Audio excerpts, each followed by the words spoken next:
తెలంగాణ భవన్లో BRS working president KTR మాట్లాడుతున్నారు. Live లో చూద్దాం. అందరూ ఫీల్డ్ తిరుగుతూ ఉన్నారు. ప్రతి ధాన్యం కొనుగోలు కేంద్రం దగ్గర పోతా ఉన్నారు. ఎక్కడికక్కడ రైతులు సార్ గన్నీ బ్యాగ్స్ లేవు సార్, సంచులు లేవు సార్. ఈ రాష్ట్రంలో గన్నీ బ్యాగ్స్ దొరుకుతలేవు, కానీ గన్స్ మాత్రం పుష్కలంగా దొరుకుతున్నాయి. కరీంనగర్లో 5 తుపాకులు పట్టుకొని పోయి పొద్దున 11 గంటలకి తుపాకులతో కాల్పులు జరుగుతున్నాయి. కానీ నిస్సిగ్గుగా ముఖ్యమంత్రి గారు చెప్తున్న మాటలకు కానీ, మంత్రి గారు చెప్తున్న మాటలకు కానీ, చేతలకు కానీ పొంతన లేదు.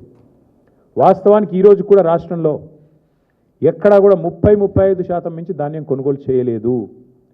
ఇక మీకు పేరు చెప్తే బాగుండదు, కానీ ఒక మాజీ మంత్రి ఎమ్మెల్యే కాంగ్రెస్ మొన్న మా నాయకుడికి ఫోన్ చేసి, ఒక నాయకుడు మా ఎమ్మెల్యే గారికి ఫోన్ చేసి, అరే ఏం పెట్టినరా మీరు, ఇది పని లేని పని, ఈ గవర్నమెంట్ కొనుడు ఏందా నాకు అర్థం కాదు, ధాన్యం మీరు లేని పని పెట్టిన మా కేసీఆర్ గారు, మాకు ఇప్పుడు ఆ ప్రెజర్ అవుతుంది అని చెప్పి మా నాయకుడికి ఇంకో కాంగ్రెస్ నాయకుడు ఫోన్ చేసి నిష్ఠూరం ఆడుతూ ఉన్నాడు. ఇది పరిస్థితి ఈరోజు రాష్ట్రంలో.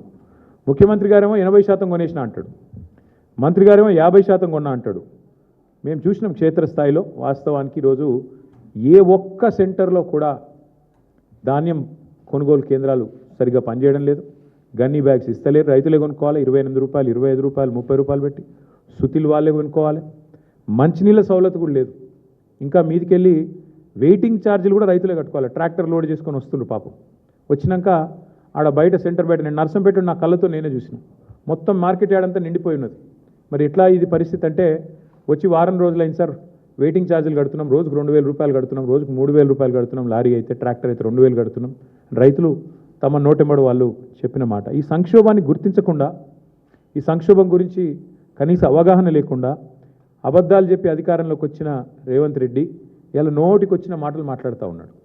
పెద్దలు చెప్పారు, ఎద్దేడ్చిన వ్యవసము రైతేడ్చిన రాజ్యం బాగుండదు అని.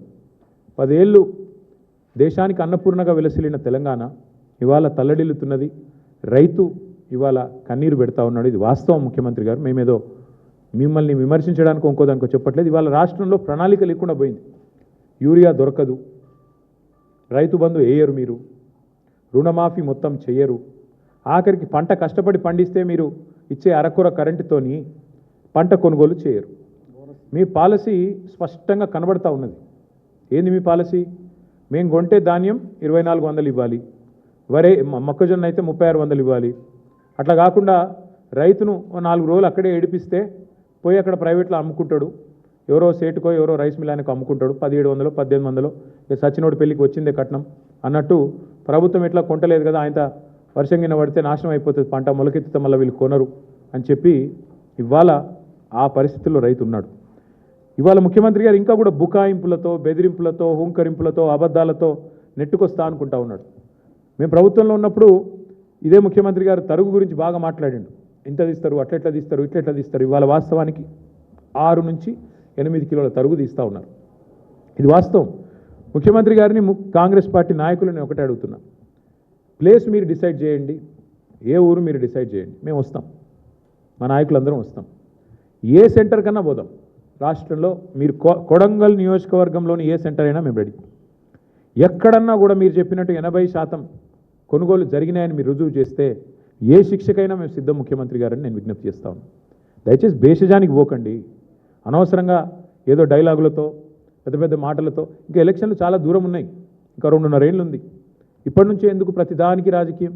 దయచేసి భేషజానికి పోకుండా, అహంభావానికి పోకుండా, మేము చెప్తున్నాం కదా వీళ్ళెవరు చెప్పడానికని అనవసరపు దీనికి పోకుండా, బ్రోకర్ల పాలవుతున్న ధాన్యాన్ని మధ్య దళారులు ఏదైతే ఇవాళ గవర్నమెంట్ కొంటలేదు కాబట్టి దళారులకు అమ్ముకునే దుస్థితి ఏదైతే రైతులకు వచ్చిందో దీని నుంచి నివారించండి. మా శ్రీనివాస్ గౌడ్ గారు గుర్తు చేస్తూ ఉన్నారు, బోనస్ ఎగ్గొట్టిండు అని. బోనస్ కాదు, ఈ ప్రభుత్వమే పెద్ద బోగస్. ఈ ప్రభుత్వమే పెద్ద బోగసు. వాళ్ళ రైతు డిక్లరేషన్ అంత పెద్ద బోగస్ ఇంకోటి లేనేలేదు. 34 హామీలు ఇచ్చారు రైతు డిక్లరేషన్లో. ఒక్కటన్నా అమలైందా ఈ రాష్ట్రంలో? 4 ఏళ్ల కిందట రాహుల్ గాంధీ గారు వచ్చి వరంగల్లో మీటింగ్ పెడితే అదే రోజు మళ్ళీ మేము మొన్న పెట్టాం రైతు సంగ్రామ